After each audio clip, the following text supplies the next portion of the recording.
Hello, welcome back to Priya cooking YouTube channel. ಇವತ್ತಿನ recipe ಏನು ಮಾಡೋದು ಅಂತ ನೋಡ್ಕೊಂಡು ಬರೋಣ ಬನ್ನಿ.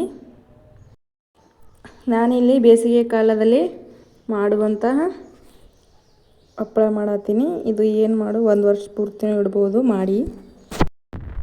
ನೆನೆಸೋದು ಬೇಡ, ರುಬ್ಬೋದು ಬೇಡ. ಹೇಗೆ ಮಾಡೋದು ಹಪ್ಪಳ ಅಂತ ನೀವೇನು ಯೋಚನೆ ಮಾಡ್ತಿರ್ಬೋದು. ಇಲ್ಲಿ ನೋಡಿ, ವಿಡಿಯೋ ಫುಲ್ ನೋಡಿ, ಗೊತ್ತಾಗುತ್ತೆ ನಿಮಗೆ ಯಾವ ಥರ ಮಾಡಬೇಕು ಅಂತ.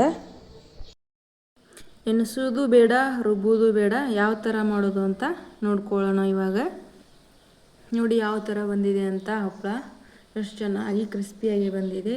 ಸೇಮ್ ಇದು ಪಾಪಡ್ ಥರನೇ ಟೇಸ್ಟಿಯಾಗಿ ಬರುತ್ತೆ. ಅದನ್ನೇ ಹೇಗೆ ಮಾಡೋದು ಅಂತ ನಿಮಗೆ ಇವಾಗ ಹೇಳ್ತೀನಿ ನೋಡಿ. ನಾನು ಇಲ್ಲಿ ಒಂದು ಬೌಲ ಅಕ್ಕಿ ಹಿಟ್ಟು ತೊಗೊಂಡಿದ್ದೀನಿ. ಇದು ರೇಷನ್ ಅಕ್ಕಿಯಿಂದ ಮಾಡಿರುವಂಥ ಅಕ್ಕಿ ಹಿಟ್ಟು. ಅದನ್ನು ರೇಷನ್ ಅಕ್ಕಿನೂ ಕ್ಲೀನಾಗಿ ತೊಳ್ಕೊಂಡು ನೆರಳಲ್ಲೇ ಒಣಗಿಸಿ ಆಮೇಲೆ ಅದನ್ನು ಹಿಟ್ಟು ಹಾಕ್ಸ್ಕೊಂಡು ಬರಬೇಕು. ಅದನ್ನು ಈ ಥರ ವೈಟಾಗಿ ಬರುತ್ತೆ ಕಲರು. ಇಲ್ಲ ನೀವು ಹಾಗೆ ಹಾಕ್ಸಿದ್ರೆ ಚೆನ್ನಾಗಿ ಬರೋದಿಲ್ಲ. ಕಲರು ಚೆನ್ನಾಗಿ ವೈಟಾಗಿ ಕ್ಲೀನಾಗಿರೋದಿಲ್ಲ.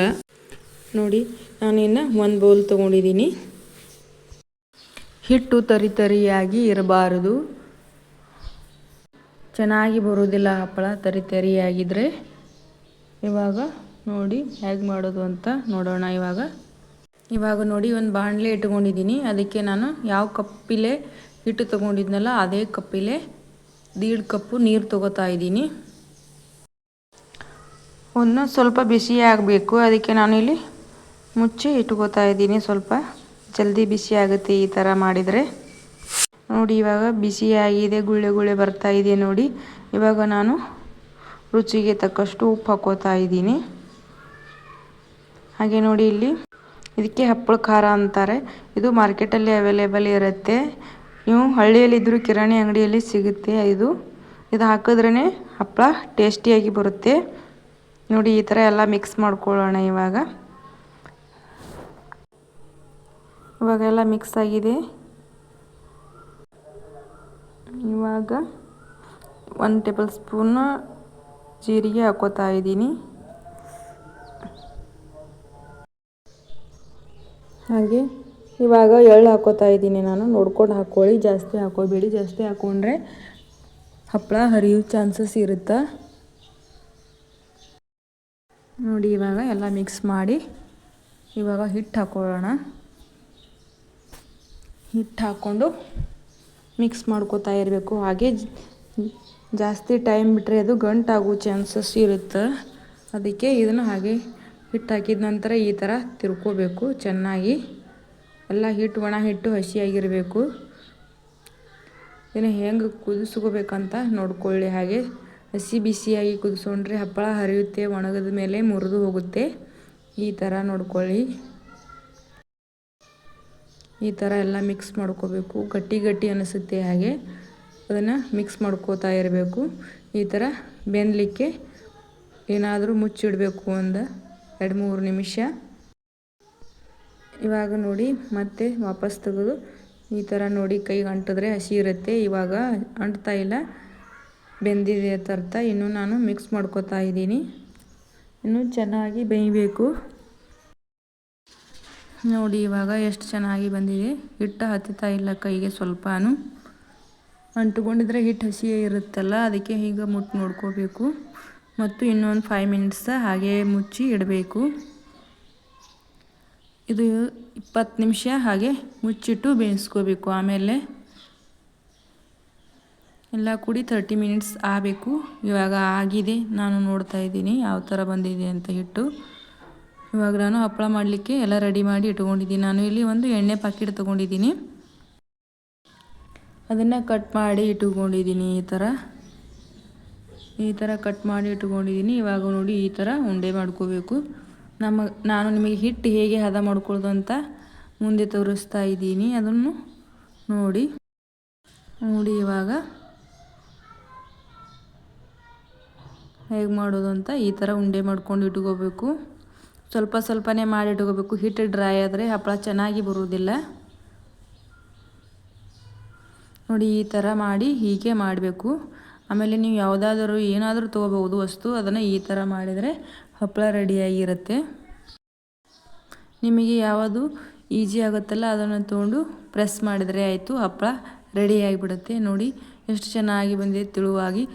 ಆ ಕಡೆಯಿಂದ ಕೈ ಕಾಣಿಸ್ತಾ ಇದೆ ನೋಡಿ ನೀವೇ ಬೆರಳುಗಳು. ಈ ಥರ ಮಾಡಿಕೊಂಡ್ರೆ ಹಪ್ಪಳ ಚೆನ್ನಾಗಿ ಬರುತ್ತೆ. ನಿಮ್ಮ ಹತ್ರ ಮಷೀನ್ ಇದ್ರೂ ಅದರಲ್ಲೇನೂ ಮಾಡ್ಕೋಬಹುದು ನೀವು. ನೋಡಿ ಎಲ್ಲನೂ ಹೀಗೆ ಹಪ್ಪಳ ಮಾಡ್ಕೊಂಡು ಬಿಡೋಣ. ಇವಾಗ ನೋಡಿ ನೆಕ್ಸ್ಟ್ ಇನ್ನೊಂದು ತೋರಿಸ್ತಾ ಇದ್ದೀನಿ ನಿಮಗೆ ಯಾವ ಥರ ಮಾಡೋದು ಅಂತ. ನಾನು ಎಲ್ಲನೂ ಈ ಥರನೇ ಮಾಡ್ಕೊಂಡಿದ್ದೀನಿ. ನನ್ನ ಹತ್ರ ಹಪ್ಪಳ ಮಷೀನ್ ಇಲ್ಲ, ನಾನು ಇದರಲ್ಲೇ ಎಲ್ಲ ರೆಡಿ ಮಾಡಿ ಇಟ್ಕೊಂಡಿದ್ದೀನಿ. ಈ ಥರ ಜೋರಾಗಿ ಪ್ರೆಸ್ ಮಾಡಿದ್ರೆ ಹಪ್ಪಳ ರೆಡಿ ಆಗಿಬಿಡುತ್ತೆ. ಈಸಿಯಾಗಿರುತ್ತೆ ಇದು. ನೋಡಿ ಬೇಗ ಮುಗಿಯುತ್ತೆ, ಅತಿ ಸುಲಭವಾಗಿ ಮಾಡ್ಕೋಬಹುದು ಇದು. ಈ ಥರ ಹಪ್ಪಳನ ಬಿಸಿಲಲ್ಲಿ ಹೋಗೋದು ಬೇಡ, ಒಣಗಿಸೋದು ಬೇಡ. ಇದು ನೆರಳಲ್ಲೇ ಒಣಗಿಸ್ಕೋಬೇಕು ಒಂದು ದಿವಸ. ನೆಕ್ಸ್ಟ್ ಡೇ ಏನದಲ್ಲ ಆಮೇಲೆ ಒಂದು ಎದರಲ್ಲರಿ ಹಾಕಿ ಬಿಸಿಲಲ್ಲಿ ಒಣಗಿಸ್ಬೋದು ನೀವು. ನೋಡಿ ನಿಮಗೆ ಹಿಟ್ಟು ಹದ ಹೇಗೆ ಮಾಡೋದಂತ ತೋರಿಸ್ತಾ ಇದ್ದೀನಿ ನಾನು ಇವಾಗ. ಈ ಥರ ಹಿಟ್ಟು ಹದ ಮಾಡ್ಕೋಬೇಕು. ನೀವು ಎಣ್ಣೆ ಪ್ಯಾಕೆಟ್ ಬಿಸಿಯಾಗಿರುತ್ತಲ್ಲ ಅದನ್ನು ಒಂದು ಸ್ವಲ್ಪ ಕೈಲೇ ಆದ್ರೂ ಮಾಡ್ಕೋಬೋದು. ಕೈ ಬಿಸಿ ತಾಗುತ್ತೆ ಅಂಥೇಳಿ ನಾನು ಇದು ಎಣ್ಣೆ ಪ್ಯಾಕೆಟ್ನ ಯೂಸ್ ಮಾಡ್ತೀನಿ. ಇದು ಜಾಸ್ತಿ ಬಿಸಿ ಇಲ್ಲ, ಸ್ವಲ್ಪನೇ ಬಿಸಿ ಇದೆ. ಈ ಥರ ಮಾಡಿಕೊಂಡ್ರೆ ಮೆತ್ತಗಾಗಿ ಬರುತ್ತೆ ಹಿಟ್ಟು, ಉದುರಾಗಿ ಬರುವುದಿಲ್ಲ. ಈ ಥರ ಮಾಡಿ ಎಲ್ಲ ಉಂಡೆಗಳು ಮಾಡಿ ಇಟ್ಕೊಂಡು ಹಪ್ಪಳನ ಮಾಡ್ಕೋಬಹುದು ನೀವು. ನೋಡಿ ಇಲ್ಲಿ ಯಾವ ಥರ ಬಂದಿದೆ ಅಂತ. ಇದು ದೊಡ್ಡದಾಗಿ ಕಾಣಿಸ್ತಿರೋದು ಹಪ್ಪಳ ಲಟ್ಟುಣಿಗೆಯಿಂದ ಮಾಡಿರುವಂಥ ಹಪ್ಪಳ. ಇದು ಚಿಕ್ಕದಾಗಿ ಮಾಡೋದು ಅಂತ ಹಪ್ಪಳ ಪ್ರೆಸ್ ಮಾಡಿದ್ದೀನಿ. ನೋಡಿ ಎಷ್ಟು ಚೆನ್ನಾಗಿ ಬಂದಿದೆ ಅಂತ ಹಪ್ಪಳ. ಈ ಥರ ಎಲ್ಲ ರೆಡಿ ಮಾಡಿ ಇಟ್ಕೊಂಡು ಬಿಟ್ಟಿದ್ದೀನಿ. ಇದು ನಾನು ನೆರಳಲ್ಲಿ ಒಣಗಿಸ್ತಾ ಇದ್ದೀನಿ ಫ್ಯಾನ್ ಹಚ್ಚಿ. ಹಾಗೇನೂ ಒಣಗಿಸ್ಕೋಬೋದು, ಜಲ್ದಿ ಆರುತ್ತೆ. ಒಂದು ಸ್ವಲ್ಪ ಗಾಳಿ ಇರಬೇಕು ಅಷ್ಟೇ. ನೋಡಿ ಇವಾಗ ಹಪ್ಪಳ ಎಲ್ಲ ಒಣಗ್ತಾ ಇದೆ. ನಾನು ಫ್ಯಾನ್ ಹಚ್ಚಿದ್ದೀನಲ್ಲ ಬೇಗ ಒಣಗ್ತಾ ಇದೆ. ಅದು ಹಪ್ಪಳ ಹೊಳಸಿ ಹಾಕೋಬೇಕು, ಯಾಕೆಂದರೆ ಒಂದೇ ಸೈಡ್ ಒಣಗಿದರೆ ಅದು ಚೆನ್ನಾಗಿ ಒಣಗೋದಿಲ್ಲ, ಎಲ್ಲ ಮುದುಡಿ ಆದೋ ಥರ ಇರುತ್ತೆ. ಹೊಳಸಿ ಹಾಕ್ಕೊಂಡ್ರೆ ರೌಂಡ್ ಸಿಪ್ಪೆ ಹೇಗಿರುತ್ತಲ್ಲ ಅದೇ ರೀತಿಯಾಗಿರುತ್ತೆ. ಇವಾಗ ನೋಡಿ ಹೆಂಗಾಗಿದೆ ಅಂತ ಹಪ್ಪಳ. ನಾನು ಇವನ್ನೆಲ್ಲ ಹೊಳಸಿ ಹಾಕೋತಾ ಇದ್ದೀನಿ ಇವಾಗ ಹಪ್ಪಳ. ನೋಡಿ ಇವಾಗ ನಾನು ಎಲ್ಲ ತಿರುವಿ ಹಾಕ್ಕೊಂಡಾದ್ಮೇಲೆ ಹೇಳ್ತೀನಿ. ನೋಡಿ ಇವಾಗ ನಾನು ಎಲ್ಲ ತಿರುವಿ ಹಾಕ್ಕೊಂಡಿದ್ದೆ ಹಪ್ಪಳ. ಇದು ನೋಡಿ ಎಷ್ಟು ಚೆನ್ನಾಗಿ ಬಂದಿದೆ ಅಂತ. ನೀವು ಯಾವ ಶೇಪ್ ಆದರೂ ಮಾಡ್ಕೋಬೋದು ಈ ಹಪ್ಪಳ. ಎಷ್ಟು ಚೆನ್ನಾಗಿ ಬಂದಿದೆ ನೋಡಿ. ಇಲ್ಲಿ ಇನ್ನೊಂದು ಸ್ವಲ್ಪ ಉಳಿದಿದೆ, ಇವಾಗ ತಿರುವಿ ಹಾಕ್ಕೊಳ್ಳೋಣ. ಇವಾಗ ಈ ಥರ ಎಲ್ಲ ತಿರುವಿ ಹಾಕ್ಕೋಬೇಕು, ಇಲ್ಲ ಅಂದರೆ ಎಲ್ಲ ಹಾಗೆ ಒಂದೇ ಸೈಡ್ ಒಣಗೋಗುತ್ತೆ ಹಪ್ಪಳ. ಈ ಥರ ಎಲ್ಲನೂ ತಿರುವಿ ಹಾಕೋಬೇಕು. ಒಂದು ಸಲ ತಿರುವಿದ್ರೆ ಸಾಕು.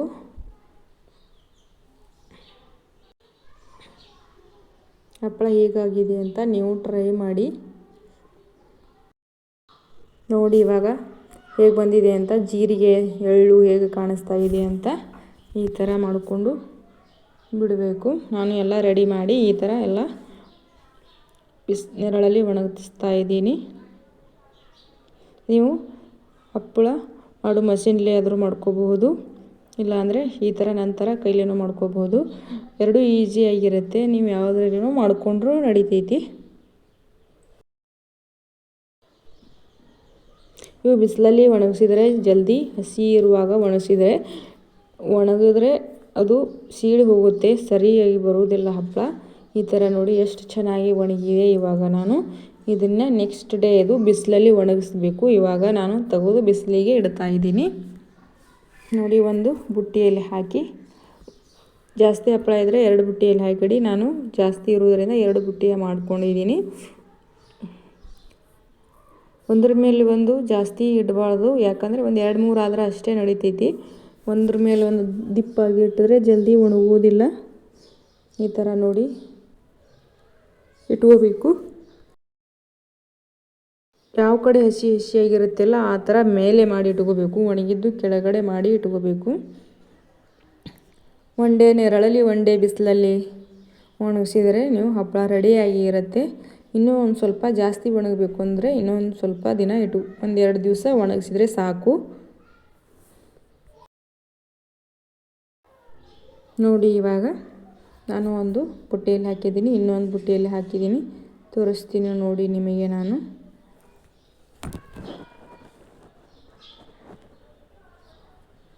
ನಾನು ಜಾಸ್ತಿ ಒಂದ್ರ ಮೇಲೆ ಒಂದು ಹಾಕ್ಕೊಂಡಿಲ್ಲ, ಒಂದೆರಡಷ್ಟೇ ಇರೋದ್ರಿಂದ ಜಾಸ್ತಿ ಕಾಣಿಸ್ದಂಗೆ ಆಗ್ತಿರ್ಬೋದು ನಿಮಗೆ.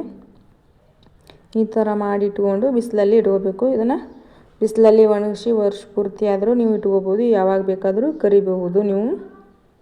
ನೋಡಿ ನಾನು ಇಲ್ಲಿ ನಿಮಗೆ ಕರಿದು ತೋರಿಸ್ತಾ ಇದ್ದೀನಿ. ನೆಕ್ಸ್ಟ್ ಡೇ ಇದು ಒಣಗಿಸಿ ಆದಮೇಲೆ ಕರಿದು ಇವಾಗ ನೋಡಿ ಎಣ್ಣೆ ಕಾದಿದೆ. ಇವಾಗ ನಾನು ಹಪ್ಪಳನೂ ಎಣ್ಣೆಯಲ್ಲಿ ಹಾಕೋತಾ ಇದ್ದೀನಿ. ನೀವು ಮಾರ್ಕೆಟಲ್ಲಿ ಅದು ಇದು ಮಿಕ್ಸ್ ಮಾಡಿ ಚೆನ್ನಾಗಿ ಇರೋದಿಲ್ಲ. ಈ ಥರ ಮನೆಯಲ್ಲಿ ಮಾಡ್ಕೊಂಡು ತಿಂದರೆ ಸೇಮ್ ಅದೇ ಟೇಸ್ಟ್ ಹಪ್ಪಳ ಮಾಡಿ ನೀವು ಮನೆಯಲ್ಲೇ ಮಾಡಿ ಯಾವಾಗ ಬೇಕಾದರೂ ತಿನ್ಬಹುದು. ಈ ತಿನ್ನಲಿಕ್ಕೆ ಈಸಿ ಆಗುತ್ತೆ. ಎಷ್ಟು ಚೆನ್ನಾಗಿ ಬಂದಿದೆ ಅಂತ ಹಪ್ಪಳ ನೋಡಿ, ಎಷ್ಟು ಬೆಳ್ಳಗೆ ಬಂದಿದೆ. ವಿಡಿಯೋ ಇಷ್ಟ ಆದರೆ ಲೈಕ್ ಮಾಡಿ, ಶೇರ್ ಮಾಡಿ, ಹಾಗೆ ಕಮೆಂಟ್ ಮಾಡಿ. ನೋಡಿ ಹೇಗಾಗಿದೆ ಅಂತ. ನೀವು ಒಂದ್ಸಲ ಹೊಸದಾಗಿ ನೋಡ್ತಾ ಇರೋರು ಸಬ್ಸ್ಕ್ರೈಬ್ ಮಾಡ್ಕೊಳ್ಳಿ. ನಮ್ಮ ಚಾನಲ್ ಹಾಗೆ ಸಪೋರ್ಟ್ ಮಾಡ್ತಾ ಇರಿ. ನೆಕ್ಸ್ಟ್ ಮುಂದಿನ ವಿಡಿಯೋದೊಳಗೆ ಸಿಗೋಣ. ಈ ರೆಸಿಪಿ ಹೇಗಾಗಿದೆ ಅಂತ ನೀವು ಟ್ರೈ ಮಾಡಿ ಒಂದ್ಸರಿ ನೋಡಿ. ಇವಾಗ ನಾನು ಹಪ್ಪಳ ಮುರಿದು ತೋರಿಸ್ತಾ ಇದ್ದೀನಿ ಯಾವ ಥರ ಬಂದಿದೆ ನೋಡಿ. ಅಷ್ಟೊಂದು ಕಟ್ಟಿಯಾಗಿ ಬಂದಿಲ್ಲ, ಹಾಗೆ ಕ್ರಿಸ್ಪಿಯಾಗಿ ಬಂದಿದೆ. ಈ ಥರ ಇಟ್ಕೊಳ್ಳಿ, ಸ್ಟೋರ್ ಮಾಡಿ ವರ್ಷ ಪೂರ್ತಿನೂ ಇಡ್ಬೋದು ನೀವು.